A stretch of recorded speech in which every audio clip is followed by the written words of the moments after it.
On va regarder aujourd'hui comment créer et éditer une entité. Fait que là, aujourd'hui, on va vraiment faire un cours pratique. Là. La dernier atelier, on regardait la théorie puis tout ça. Aujourd'hui, on va créer un élément, carrément, et même quelques-uns en fait. On va éditer une entité pour s'assurer qu'elle a tous les éléments qu'il faut.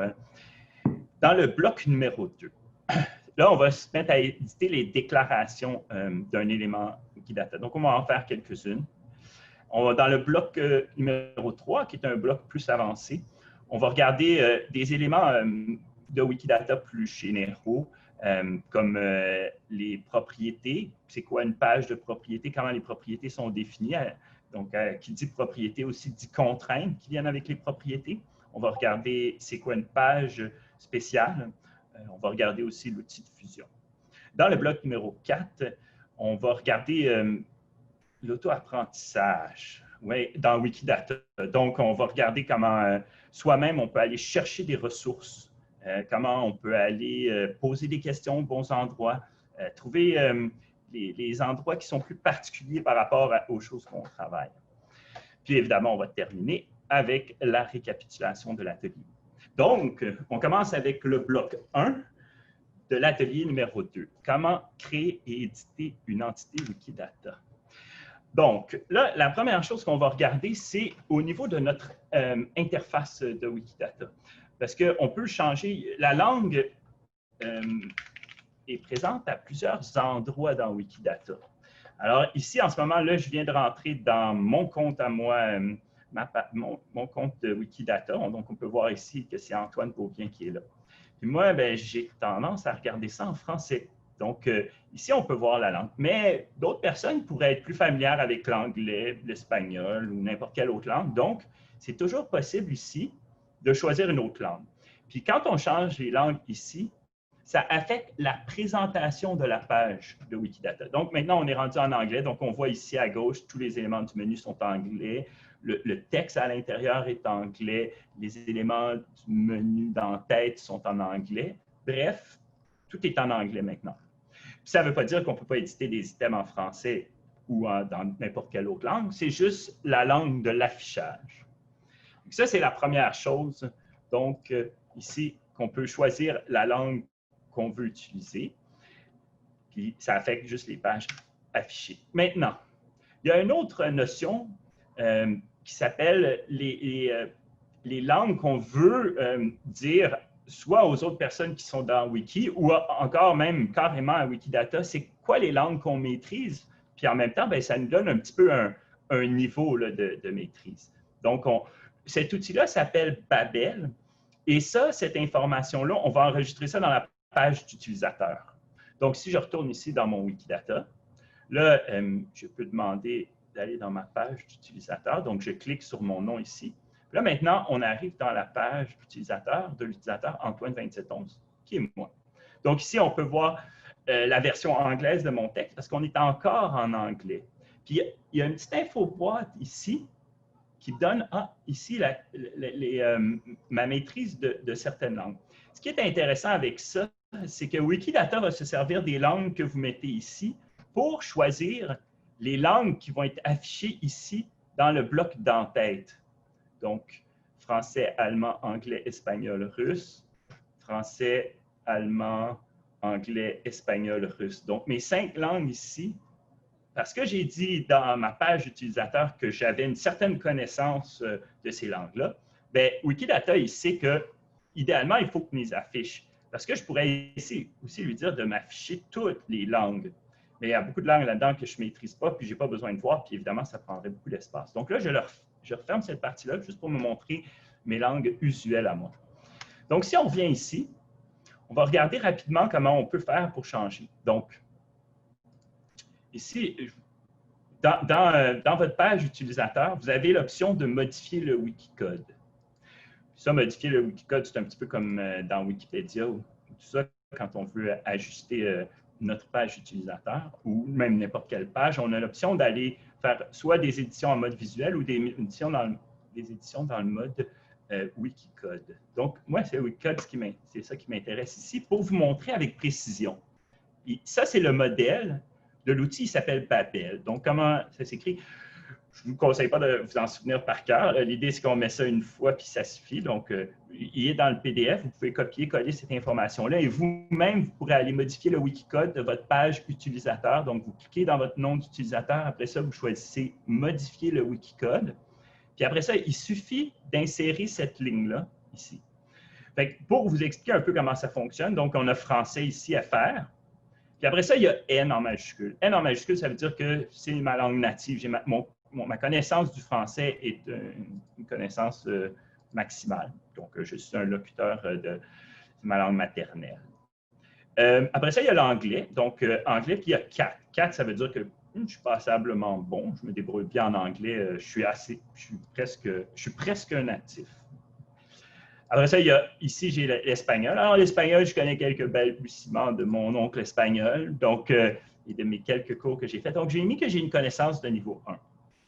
Puis, j'aime bien le russe et l'allemand, mais malheureusement, ma connaissance est pour dire minimale de ces deux langues-là. Mais je veux que Wikidata me les affiche. Donc, je les mets là, mais je les mets à 0. Ce qui permet aussi aux gens dans Wikidata de pouvoir savoir quelle langue je maîtrise. Donc, s'ils veulent s'adresser à moi, en quelle langue ils peuvent s'adresser à moi. Donc, ici, clairement, on voit bien que on peut parler en anglais puis en français sans aucun problème. J'ai rajouté ici le Love Wikidata, mais vous comprendrez que ça n'a pas rapport avec les langues. Mais ça me donne cet utilisateur adore Wikidata. Donc, ici, on voit français, niveau de langue maternelle. On voit anglais de niveau 4, donc Near Native Speaker. On voit le niveau 1, Conecio Básico de l'Espagnol. J'ai une connaissance basique de l'espagnol. Évidemment, le russe, je ne m'essayerai même pas, là, mais état, je sais que ça veut dire « est ». Puis c'est ça, et l'allemand qui est en dessous. Donc ça, c'est Babel, puis c'est important parce que ça donne un lien avec ce qu'on va voir ici dans Wikidata, donc les langues qui vous intéressent. Donc, maintenant, on arrive à l'étape pour créer une entité. Donc, pour créer une entité, ce qu'on va faire, c'est qu'il y a un élément dans le menu qui s'appelle « Créer un élément », un item du menu qui s'appelle « Créer un nouvel élément ». Ici, j'ai mis un exergue de la bande du bandeau de menu de gauche avec ça. Puis, après ça, ce qu'on va faire, c'est qu'on va éditer le libellé, la description, puis on va aussi éditer les alias. Donc, la dernière colonne, ici, qui s'appelle en français également connue comme, c'est la colonne des alias. Donc, rapidement, les descriptions. Peut-être ici, l'étiquette qui est le nom principal, c'est le nom le plus usuel qui est utilisé dans une langue. Donc, vous voyez ici, pour le théâtre des Katsu, il n'y a pas d'article, il y a une minuscule au début. Donc, c'est vraiment le nom commun que les gens de la rue vont utiliser. La description, par exemple, ça, c'est un petit peu plus complexe à faire. En fait, c'est parce qu'il faut que ce soit simple, une description. Il ne faut pas que ce soit trop long, il ne faut pas que ce soit une phrase. Donc, la première chose, c'est qu'une description ne doit pas contenir d'opinion ou de promotion. C'est vraiment là, un texte très, très neutre, très simple. Aussi, la description doit être quelque chose qui est le plus possible constant. Donc, il ne faut pas mettre quelque chose qui est de nature, si vous travaillez depuis 2 ans dans une entreprise et que vous allez probablement quitter dans la prochaine année, ce ne serait pas quelque chose à mettre dans votre description là, que vous êtes en ce moment à travailler. C'est vraiment quelque chose qui est plus pérenne, qui est plus général.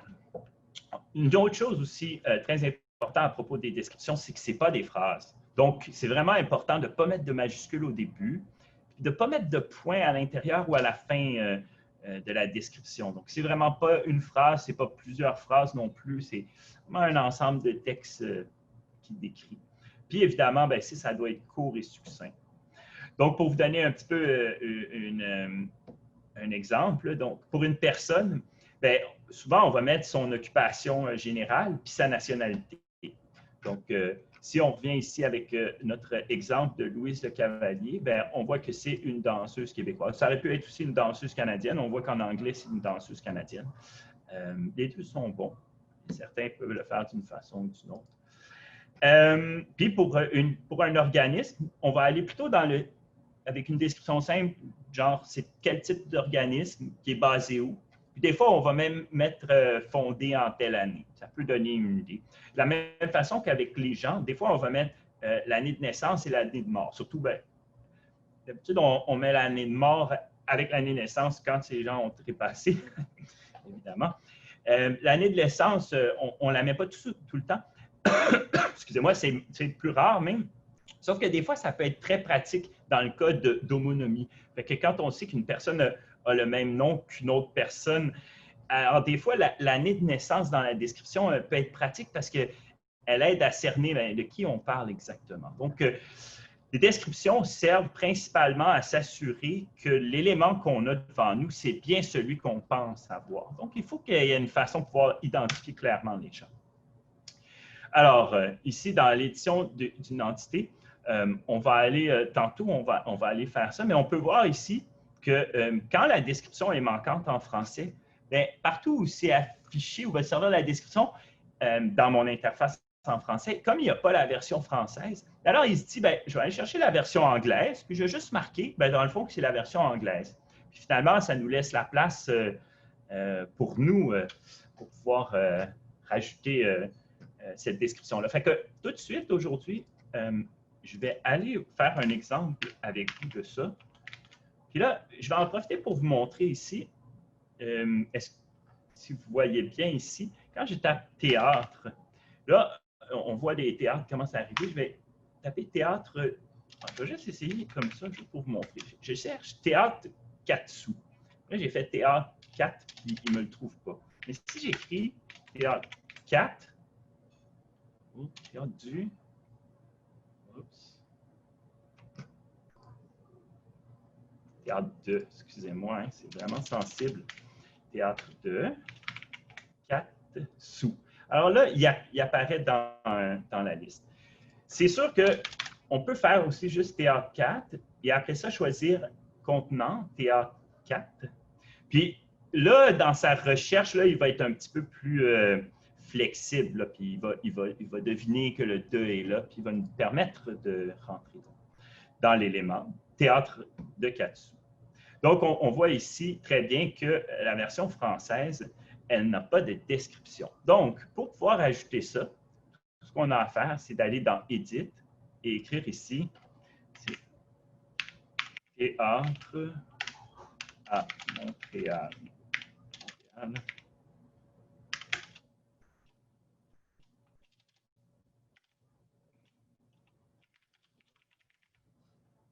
Au Canada. Donc, si j'enregistre ici, Théâtre à Montréal, donc on voit qu'il l'a enregistré.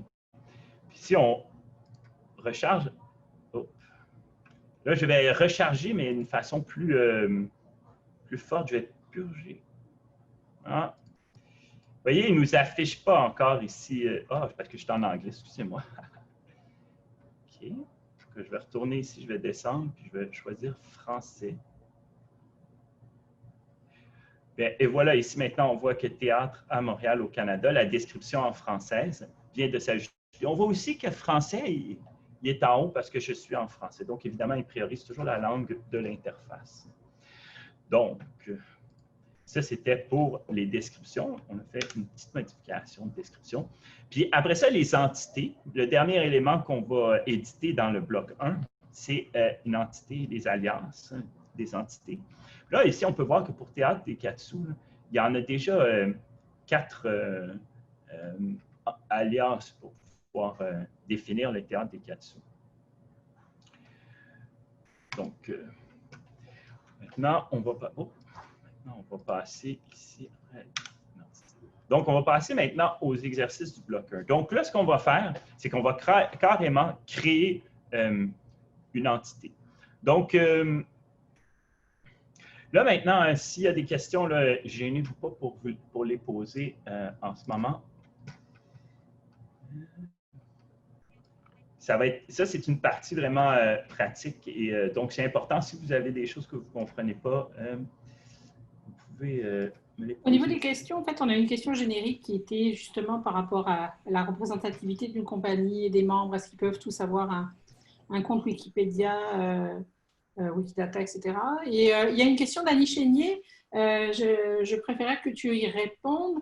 Elle nous explique qu'elle a déjà une page utilisateur dans Wikipédia. Et elle se demandait si elle pouvait l'associer pour pouvoir agir dans Wikidata ou bien est-ce qu'il fallait en créer une nouvelle. Je vais commencer avec la question d'Annie parce que c'est une question générale. En fait, c'est une question très pertinente parce qu'effectivement, il est possible d'avoir une seule page utilisateur pour tous les projets de Wikimedia. Maintenant, la plupart des gens, ils ne font qu'éditer une ou deux pages utilisateurs dans le ou les deux projets sur lesquels ils travaillent. Mais il y a certaines personnes qui travaillent sur plusieurs projets dans plusieurs langues puis qui ne veulent pas avoir à maintenir plusieurs pages usagées. Je ne vais pas vous montrer comment ça se fait parce que c'est un petit peu complexe, mais il y a une logique il existe un des wikis qui s'appelle MetaWiki, qui est comme un wiki d'organisation pour la fondation Wikimedia, pour les usagers de la fondation Wikimedia. Donc, dans ce wiki-là, si on fait une page, elle est automatiquement partagée sur toutes les autres wikis. Dans ce cas-ci, ici, on peut reculer à ma page usagée dans Wikidata. Donc là, en ce moment, ici, on regarde la page usagée dans Wikidata. Parfait, il me l'a remis. S'il peut m'afficher un peu. OK. Fait que là, vous voyez ici, je peux voir la page dans le mode lecture, mais si je peux aussi la voir sur MediaWiki. Dans le fond, ici, je ne peux pas modifier la page usagée, mais je pourrais en créer une nouvelle qui écraserait, qui serait celle qui serait affichée. Donc, ce serait une page usagée juste pour Wikidata et non pas une page usagée qui est partagée pour tous les autres, comme c'est dans meta.wikimedia.org. Je viens de vous mettre l'adresse de Meta Wikimedia dans le chat. Okay. Mais je n'irai pas plus loin dans les explications par rapport à ça parce que c'est un petit peu complexe là, dans la façon que ça fonctionne. Donc, est-ce qu'il y a une autre question de ce genre-là? Oui, Jocelyne demande si ça prend un minimum d'informations dans la page utilisateur pour pouvoir éditer. Non, en fait, vous pouvez mettre ce que vous voulez. Vous pourriez mettre juste le modèle de Babel là-dedans. Moi, j'en ai profité pour expliquer un peu là, qui je suis, puis quel genre de travail je fais, puis tout ça. Mais la plupart des gens ne vont pas aussi loin que ça. Tu sais, moi, j'ai mis aussi un courriel pour me contacter, puis une petite photo de moi, là, mais c'est pas... j'ai mis aussi beaucoup des petites étiquettes ici comme ça pour identifier mes intérêts, là. Mais ce n'est pas nécessaire de mettre... vous pouvez mettre exactement ce que vous voulez, là, le moins possible. Évidemment, vous ne pouvez pas être vulgaire. Vous devez respecter les règles qui s'appliquent partout dans les Wikimedias. Mais c'est ça. Mais il n'y a pas des restrictions à ce niveau-là. Il faut que vous mettiez ce qui va aider les gens à bien interagir avec vous. Est-ce qu'il y a une autre question, Véronique? Mais on revient à la toute première question que Christian avait posée, qui était qu'en fait, peut-on avoir plusieurs comptes Wikipédia dans le cas d'un organisme? Okay. Des références en particulier aux membres de la compagnie, par exemple. Ça, c'est très intéressant, Christian, cette question-là, parce que, dans le fond, chaque individu doit avoir son propre compte personnel. C'est pas Wiki, on ne crée pas de compte pour un organisme. Ce n'est pas la logique de Wiki. Vous créez un compte pour vous-même. Vous-même, vous pouvez changer des pages de votre organisme ou des éléments ou des choses qui touchent à votre organisme, mais un compte, c'est vraiment personnel. Il n'y a pas de compte d'entreprise, de groupe, d'organisation dans Wiki. Ce n'est pas la logique de ça. Mais maintenant, je sais qu'il y en a qui ont fait ça, qui ont décidé de se créer un compte parce qu'ils vont y aller seulement dans le cadre de ce travail-là ou tout ça. Mais moi, c'est pas conseillé.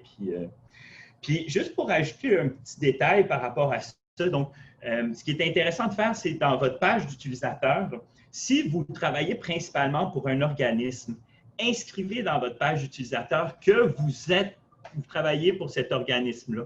Puis c'est comme une façon de déclarer ces conflits d'intérêts potentiels. Donc, si vous travaillez pour une compagnie, bien, et que vous l'affichez dans votre page utilisateur, les gens vont pouvoir voir, ah, bien, tu changes des choses de cette compagnie-là, mais effectivement, tu travailles là. Donc, ils vont être plus sévères pour vous sur l'autopromotion. Donc, si vous servez de votre compte pour faire la promotion d'une façon indue ou d'une façon pas neutre de votre compagnie, bien, les gens vont plus rapidement vous dire vous dire de rester dans la neutralité nécessaire au projet Wikimedia.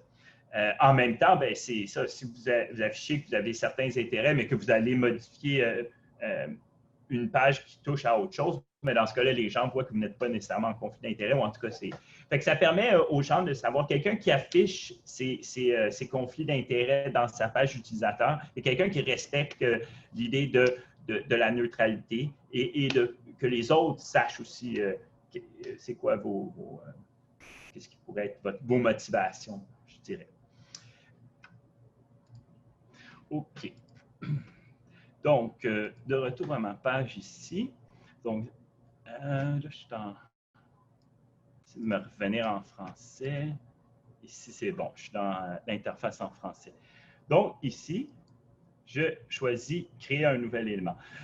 Donc, la page pour créer un nouvel élément est un peu différente. Dans le fond, il nous offre pour pouvoir, pour une langue, pour pouvoir mettre les 4 éléments, soit le libellé, la description, les alias. Donc, excusez-moi, là, je vais... Parfait. OK. Donc, je reviens ici. Donc, l'élément qu'on va créer aujourd'hui, on va créer un élément pour André Laliberté. André Laliberté est un homme qui a fondé un théâtre de marionnettes et qui a travaillé pendant plus de 30 ans à ce théâtre-là. Donc, il va avoir, je vais tout de suite aller chercher ici son nom, donc André Laliberté. Là, dans la description, c'est un marionnettiste. Oh mon Dieu. Excusez-moi, il y a 2 T à marionnettiste. Marionnettiste québécois. On va écrire fondateur.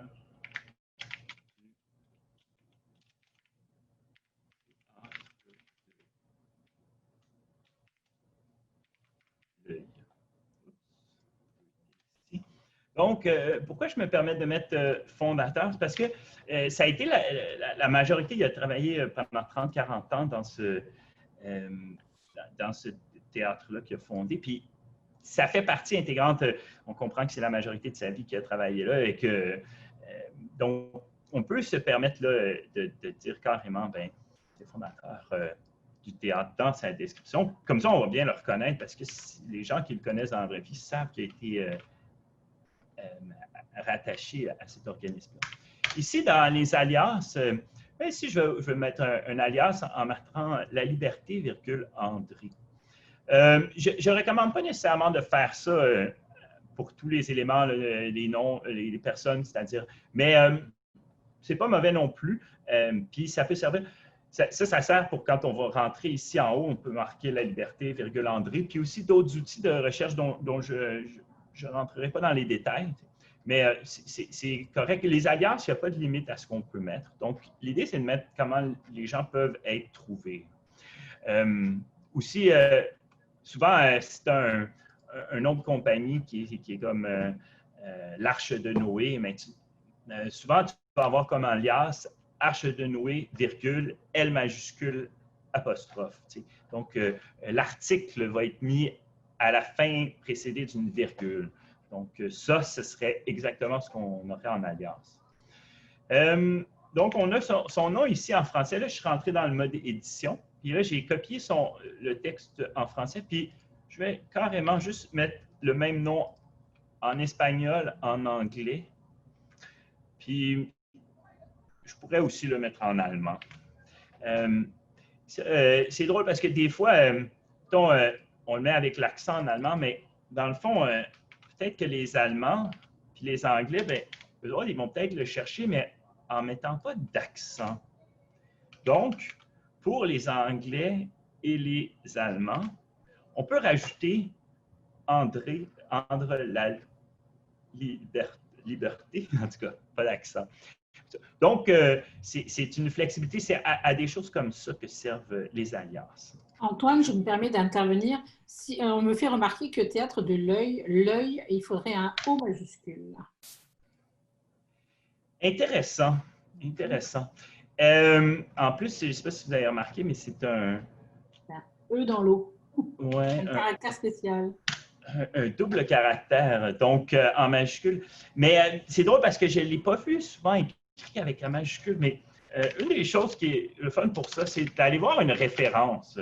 Donc ici, mettons si on va chercher Théâtre de l'œil ici, là on peut voir comment les gens l'écrivent. Parce qu'évidemment, il y a les règles de français qui disent de mettre des majuscules jusqu'au premier mot significatif.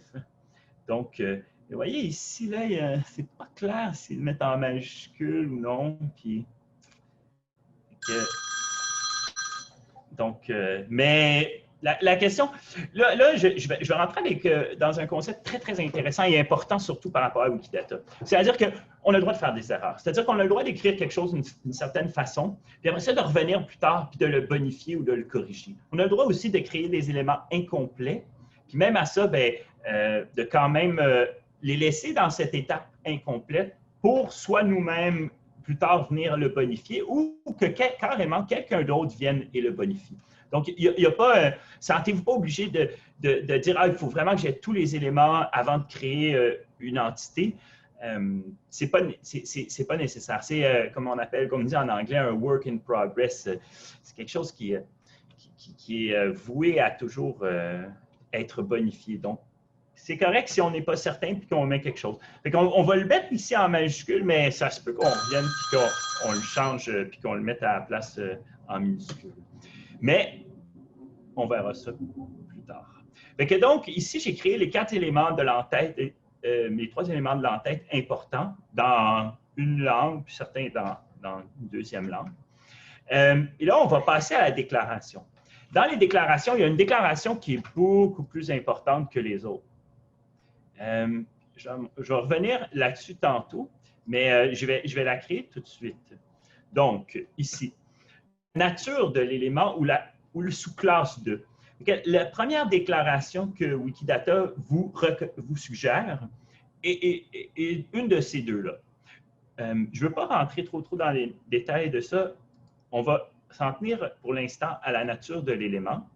Donc, évidemment, André Laliberté est un être humain. Puis ça, c'est important, cette déclaration-là, parce que souvent, cette déclaration-là, nous, comme individus, on la prend pour acquis. Donc, on le sait, André Laliberté, c'est un nom, forcément, c'est un être humain. Ce ne sera pas un robot, là, ou ce ne sera pas un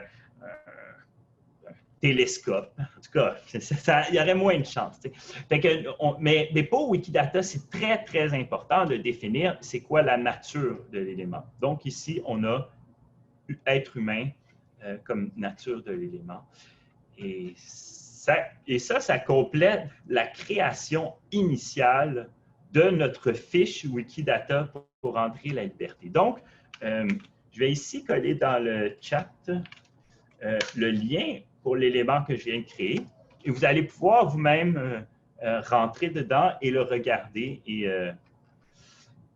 même, vous pourriez faire des modifications. Donc, quelqu'un d'entre vous pourrait se mettre à écrire la description en anglais, qui serait dans le fond juste ici. Donc, en allant dans le bouton « Modifier », après ça, on aurait l'occasion d'écrire la description en anglais. Moi, je ne vais pas le faire, mais c'est possible. Donc, ça termine les exercices du bloc 1. Donc, ici, on a créé l'étiquette. L pour label, FR pour en français. On a créé la description, D pour description, FR pour français. On a créé l'alias, donc A pour alias, FR. Ça, c'est des abréviations. Des fois, vous allez trouver cette nomenclature-là dans certains endroits. Elle n'est pas très commune, mais quand même. Puis, on a surtout créé la déclaration nature de l'élément P31. Donc, ça, c'est le bloc numéro 1 de l'atelier numéro 2.